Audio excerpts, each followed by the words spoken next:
Yeah, what I was going to talk about was really, I was going to focus really on the business, two things, the business plan and the pitch.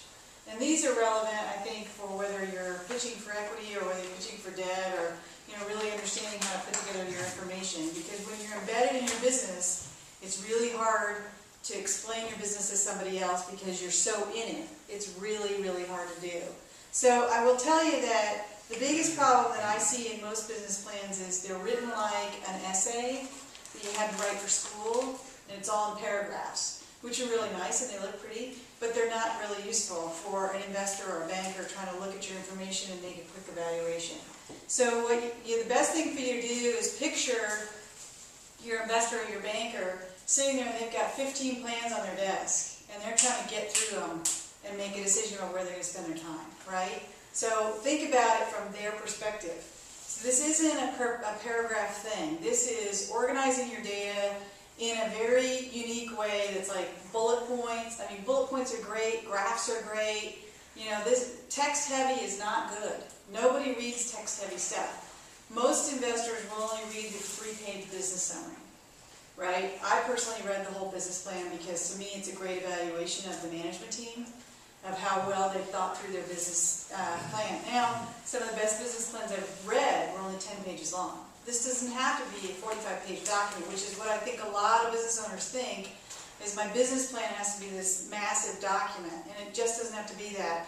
So, I will tell you, bullet points, graphs, visual breaks, ways where I can think about me again. I'm on the phone with Joel, and I'm like, I like this deal. I like this deal because it's got this great product and the price was, I want to find that price, right? I don't want it buried in a paragraph or buried someplace that I can't find it. So break it up so that it almost looks really, 2 or 3 sentences under each bullet is fine. I don't need these big paragraphs. The other thing that is a misnomer is a lot of people think that they need to talk about, here's the market, and I got this big market, and then here's what the market means to me, and then here's what my customers mean, and then explain what my product is in relative terms to that market. Well, I have the attention span of a gnat. So I want to know what your product is within the first 3 sentences, or I'm totally lost interest. Because unless I understand what your product is, I don't know why I care about the market. So, for example, we had a business that pitched to an investor group back in September, and we were helping them prepare, and it was an animal health product. And they came in, and we kind of help people pitch and prepare to pitch. And the first 6 slides, it was like animals are cool, and a lot of people have cats and dogs. Cats and dogs are important, and people spend a lot of money on cats and dogs. And I'm like, and literally the 13th slide, they talked about what the product was. And the product is to cure cancer. And I'm thinking flea collar, right? So I'm like, you got to tell me why. I mean, I get it, so don't spend a lot of time telling me what's obvious. The internet is growing. Got it. Don't really need you to tell me the obvious. I need you to tell me what your product is doing that's unique and different. So don't spend a ton of time on obvious stuff. Spend time on what your product means in relative terms to your customers. Why do your customers care about your product? And that'll help me understand why I would care about your product. So why is it unique? Why is it different? I tell a lot of people, spend time doing grids in Excel, because most of us can do that like that, and most of us can't write paragraphs anymore, right?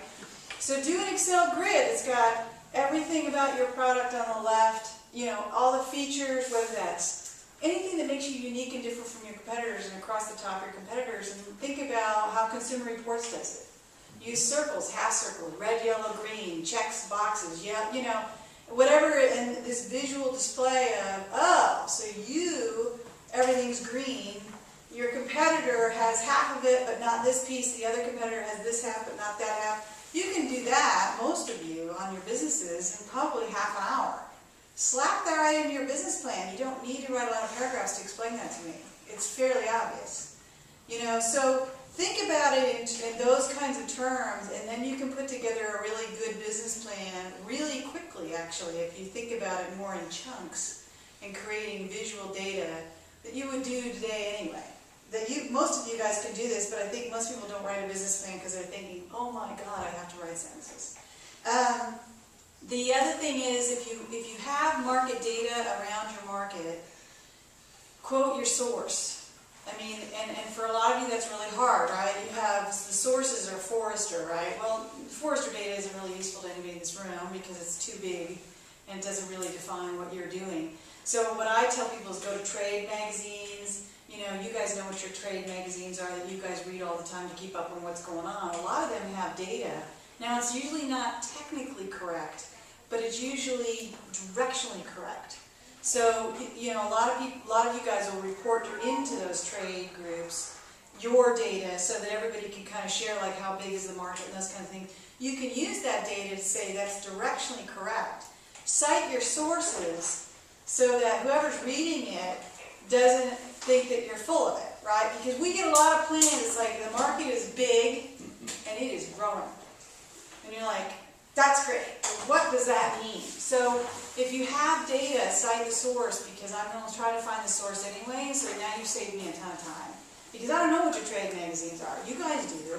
You pull stuff out from trade magazines, even if it's snippets, or, you know, somebody in one of your trade magazines said something about the market. You know what I mean? Maybe there's no real data behind it, but it gives you some directional. You can cite that and then cite your source. So think about things like that. My big thing, of course I'm a financial person, is use real financial terms. We get a lot of business plans that do not use real financial terms. And I know a lot of people who write business plans are not financial people, which is fine. But, you know, make sure somebody with a finance background looks at it. For example, the word earnings. Earnings is not a financial term. There's net income, there's revenue, there's gross revenue, there's net revenue. There's no such thing as earnings. So the problem is you go to a bank or you come to me and you're like, my earnings are $2 million. And I think that's your revenue because you're not using the right word and you know it's a net income. Well, now I've passed on your deal because I think you got $2 million in revenue and you're talking to me about $2 million in net income. So unless you're talking to me about in financial terms that make sense across the board, you could end up, you know, not presenting well to either a bank or an investor.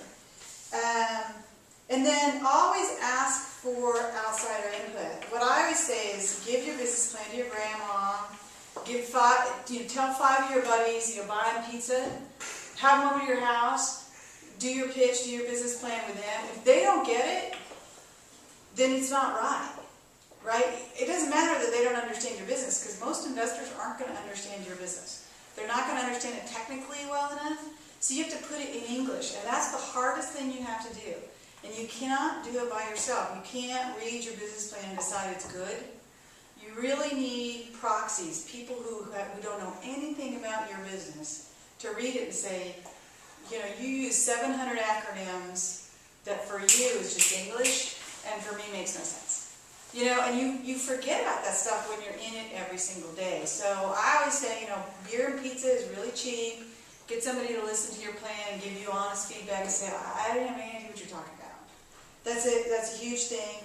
And then if you're pitching to an investment group like Joel's group or any investment group or a banking group, at the end, always ask, what's the process? You'd be surprised how many people don't ask that question. You know, what's the next step? You know, do I need to get back to you? You know, when can I expect to hear from you? You know, what's your process? Who's the decision maker if you're talking to a venture capitalist or a banker? You know, is there a committee? Because you kind of need to have in your head, is this a 3-month process? Is this, you know, because, you know, when you're an entrepreneur, you know, you're kind of hoping to hear back tomorrow. And that's not going to happen. So, you know, because your timing is speed of light, and theirs is not. So you need to just understand that.